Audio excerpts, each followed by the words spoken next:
Y en el estudio de Manavisión ya nos acompaña esta noche Andrés Quispe, presidente de la Unión Nacional de Educadores, a quien le damos la bienvenida. Buenas noches. Buenas noches, muchas gracias por la invitación. Un saludo a quienes nos pueden ver y escuchar. Bien, conocemos que en el país pues se están registrando estos apagones, ¿no? A la fecha, ¿cuál es el impacto y las afectaciones que han dejado en el sector educativo, ¿no? de todo el territorio nacional? Bueno, hay impactos de todo tipo en el ámbito educativo, en el ámbito económico, en el ámbito social, y cabe señalar que esos efectos es producto de la irresponsabilidad de no haber dado mantenimiento al parque termoeléctrico, porque hay también problemas de falta de lluvia en Colombia, en Perú. Sin embargo, en esos países otras fuentes de energía están permitiendo enfrentar esta problemática. En Colombia, por ejemplo, están quemando gas natural. Y todo el tema de la crisis energética ha llevado ya, según datos oficiales, más de 3.000 personas han perdido sus fuentes de trabajo, y eso afecta a 3.000 familias. En el campo de la educación, la UNE está desarrollando una investigación, y le adelanto solo un dato: nosotros de cada 10 niños y niñas identificamos que en 6 se está afectando la salud mental. Hay un mayor crecimiento del miedo. Si antes había ya miedo por los problemas de inseguridad, ahora frente a barrios, a comunidades sin luz, ese miedo está creciendo. Es imposible que nuestros estudiantes aprendan en un contexto de miedo, y sobre todo el estrés de papá y mamá que ha perdido su fuente de trabajo o que ha tenido que cerrar su negocio por la crisis energética. Ese estrés está siendo trasladado también a los estudiantes, por lo cual la afectación es económica, es psicológica, es de carácter social. Es bastante preocupante lo que pasa en el país. Y con todo esto, ¿cuál fue el presupuesto? ¿Conoce como UNE cuál fue el presupuesto asignado este año para la educación? ¿Es suficiente? ¿El próximo se debe incrementar teniendo en cuenta todos estos antecedentes? Bueno, el presupuesto destinado a educación es de más de 4.000 millones de dólares en la Proforma General del Estado, pero apenas se ha ejecutado 1.200 millones, sobre todo en el pago de los sueldos de los profesores. No se ha destinado recursos para la transitoria 33ª, que es un derecho a los docentes que tienen más de 25 años de servicio, que no pueden ascender. Se necesita 64 millones. No se entregó los más de 70 millones para reconocer la jubilación a los maestros comunitarios. Muchos de ellos ganaban menos de un salario básico. Es decir, no se está ejecutando el presupuesto en salud, en educación. Y mire lo que acaba de pasar, que de paso mi solidaridad. Una madre ya dio a luz en el transporte público, porque no le querían atender, porque no había energía eléctrica en varias casas de salud, y perdió a su bebé. Es decir, las afectaciones también son en el caso de la vida, y eso es lo que el gobierno no logra entender.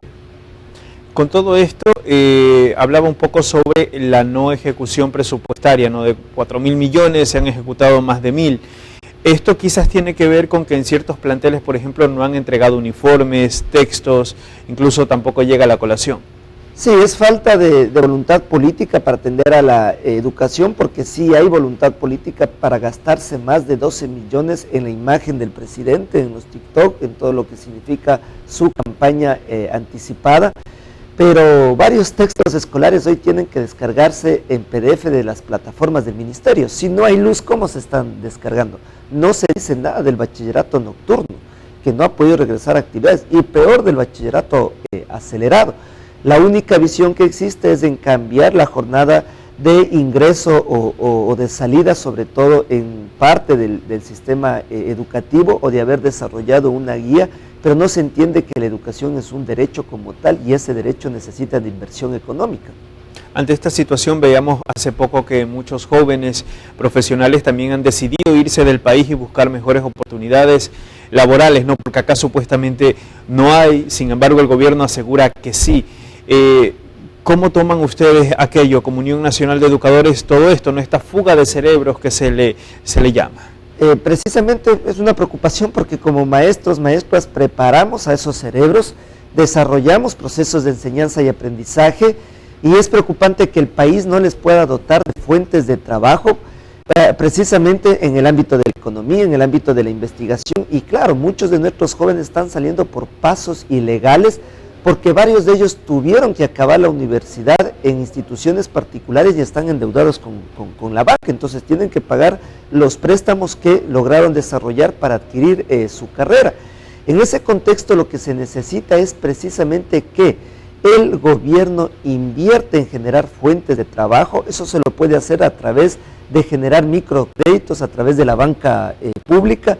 No hay esa visión, insisto, hay voluntad para seguir favoreciendo las arcas del gobierno. Se llevaron el desayuno escolar a las empresas de la tía del presidente, se están llevando 12 millones en publicidad, pero no hay la decisión de invertir en obra pública para generar fuentes de trabajo, de invertir en proyectos de emprendimiento para la juventud, o precisamente en políticas públicas que permitan retener a todos esos profesionales que están migrando a otros países.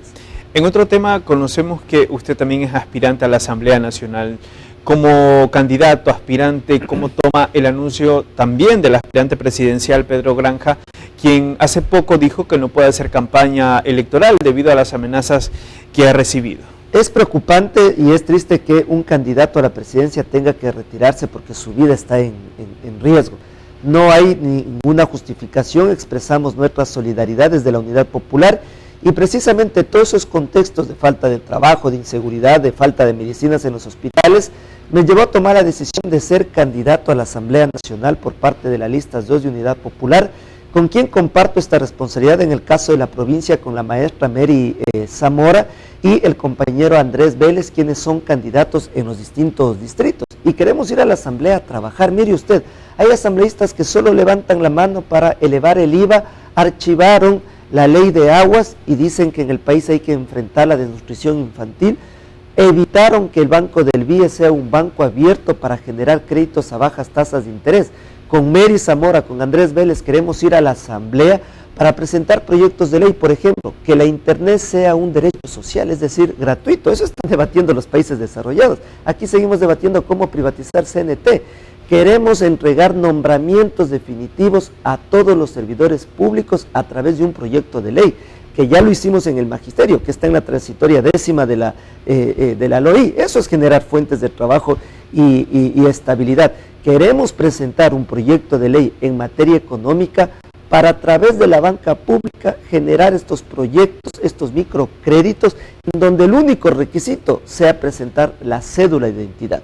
Esos créditos tienen que ir dirigidos a la juventud, a las mujeres, a los pequeños comerciantes. Y claro, queremos también llegar a la Asamblea para efectivamente generar políticas sociales que permitan enfrentar la inseguridad. No podemos seguir tranquilos cuando niños y niñas siguen siendo reclutados por el narcotráfico para que trabajen de sicarios.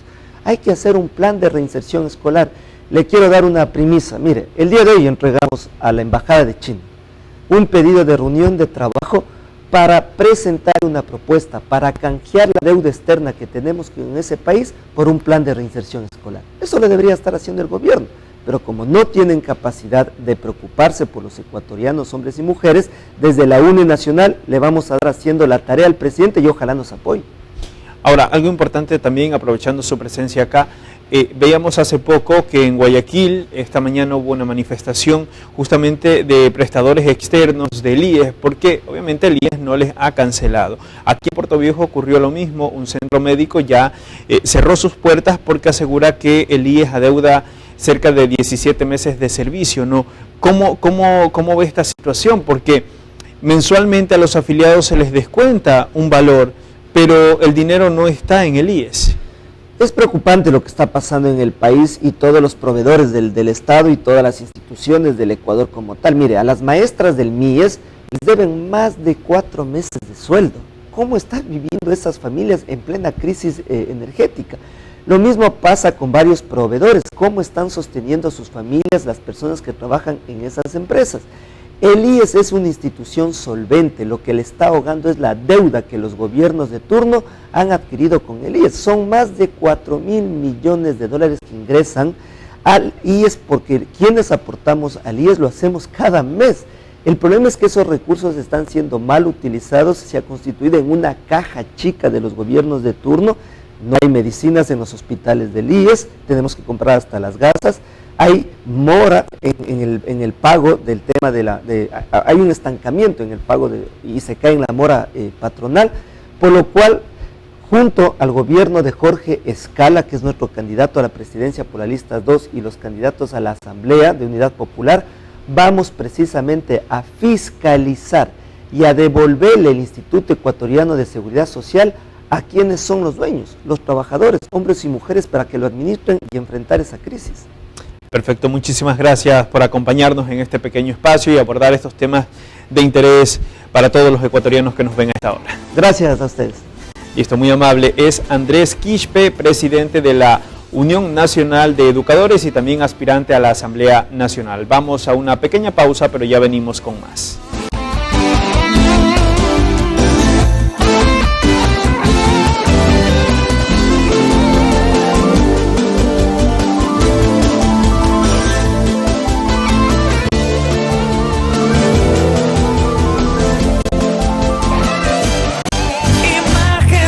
Inicio de espacio publicitario.